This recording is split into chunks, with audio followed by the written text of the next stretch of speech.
Are you saying that that advice doesn't have any foundation when the scholars or the Sufis give the advice that if you want to be close to Allah, stay away from women and all that kind of thing? It sounds like what I'm wondering, like when I read this Al Ghazali Breaking of His Desires, it talks in the introduction about his influence of all like Plato and all these different like Western philosophers, and then it starts talking about women as the snares of the devil. And, I mean, do you think that some of that like seeps in there, or is it? I think what Imam al Ghazali was talking about, he is talking about two fundamental desires within the human being. One of them is the stomach, and the other is the genitals.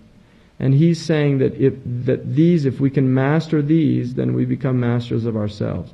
If we can't master these, then we're slaves to ourselves.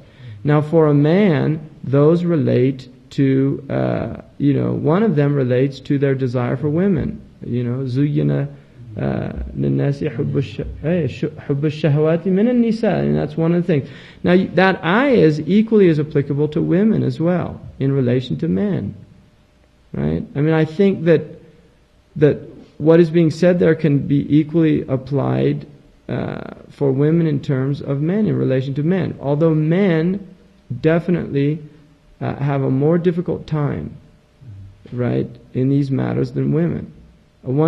And this is changing in the modern times, particularly in this country. But that is not something that has traditionally been the situation. Men are weaker in these matters. In fact, it very clearly says in the Quran, خُلِقَ الْإِنسَانُ ضَعِيفًا, that man was created weak in relation to women. That the women have a strength that men don't have. And the Prophet ﷺ said, for instance, that a woman's capacity for sexual enjoyment is actually greater than a male's. And in one by 99 parts. And he said, except Allah has made modesty so overbearing in a woman. There's a modesty that Allah has placed in women that He didn't place in men. Right? And this is why it's quite rare in cultures all over the world. You don't find women traditionally doing a lot of the crude things that men will do, in relation to these things. So it's certainly not talking about, it is talking about the idea that a man must learn to control that. And if he doesn't, then he is susceptible to losing himself. About what? You said something like what's that? Zuyyina. What's that in Ali Imran? It's in Ali Imran. It means that, for men, it has been made beautiful to a man, the lusty desire for women. That's something man is attracted to. But Allah is saying that that's something he needs to overcome. But there's definitely, that is a very strong attraction within the male species, right? And this is part of the reason is that the hijab is, in a sense, really, the onus has been put on the woman out of the weakness of the man. For instance, a man, now look at this, a man can walk in the street with his shirt off. Now, it is not permissible for a woman to look at the man's chest, if it's an ajnabi man. But the onus wasn't put on men because women are not seen. Allah is saying that they're not as weak as men are in that area, that type of attraction. I mean, women, really, most women, certainly traditionally, and I think still to this day, are just, they're not just, they're men that'll just go off. If they see a woman, they get seduced. There's a tradition about Dawood alayhi salam saw all of these worshippers, and he was admiring them. And Allah said, if I sent one woman to these men, they would just go off with her. In other words, you think they're great or bad, but the reality of it is they don't have an inner strength, right? So that is the type of weakness that the male has been given. I think males are more aware of it because this is our experience. right? And it isn't the female experience, it's the male experience. Now there are female experiences that we're not aware of, right? I mean, this is the human condition. Now I had a teacher who was a male feminist. He was teacher that taught me epistemology, and one of the books we had to read was Towards a Feminist Epistemology. And one of the things, his argument was that it's impossible for a man to understand the feminine condition. I mean, he just felt it's impossible. We can't do it. We're incapable of understanding it. And I disagreed with him in that I said that I think that the essential experiences for instance, there are many women that have experienced oppression, right?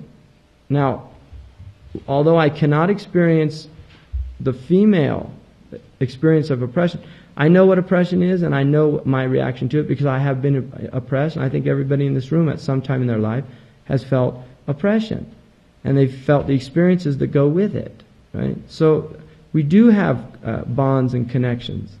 You know, we've felt pain, we've felt anguish, we felt love, we felt hate, we felt jealousy. These are shared human experiences. And these are things that can bind us and keep us together. Feminists came to one of the sheikhs, and said it's very unfair that when you have the salam, that the men are in front and the women in front. Right. And the sheikh said, well, why do you put the women in front and see how the men do? Right, they'll lose their prayer. Because they won't That's true. Along, That's true. I mean, the fact that women are behind the men, it's a clear indication there that is not a major distraction for a woman in the way it is for a man. So most of the statements about, when you say women are snares of evil and stuff, it relates to an inherent flaw in the male. It's a fundamental weakness in the male, right? It really is. It's not about the woman. It's in fact something about the male. What's that? Why is it worded like that? I mean, that doesn't make sense to say that women are evil. No, the Prophet ﷺ never says that women are evil.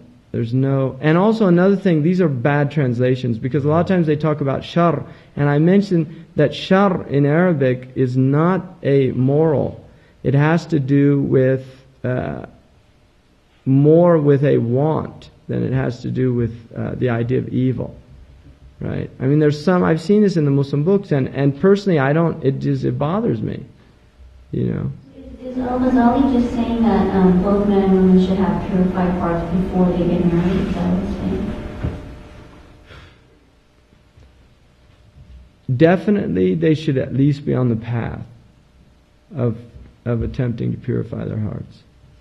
I don't think that you should delay marriage until you have, feel like you're in a state of purity, or ikhlas, or something like that. You might end up getting married at about 60 or 70. Right? And Allah's also made, there's natural attractions. Lust is part of the human condition. That is a natural attraction between a male and a female. That's not something abnormal, and it's not something bad. What the Sharia is saying is, if you can't control that, you're in trouble. You have to be able to control it. Then the idea is that you will not be susceptible to falling into something that is a major wrong action. Because your taqwa, the mechanism within your soul, will prevent you from doing that.